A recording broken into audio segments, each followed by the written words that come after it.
Вы не послушали меня и наняли того самого подрядчика с предложением All Inclusive, где за 85 тысяч входит работа, материалы, дизайн-проект, технадзор, личный водитель и скидка в грузинский ресторан. Сейчас покажу разницу в материалах. Финишная шпатлевка, без нее не обходится ни один ремонт.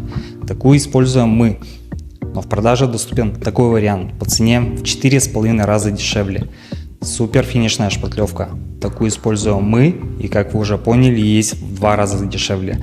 Продолжать сравнивать можно долго, но суть вы поняли. Из таких материалов просто невозможно сделать качественный ремонт. За низкой ценой всегда стоят самые дешевые материалы и неквалифицированные мастера.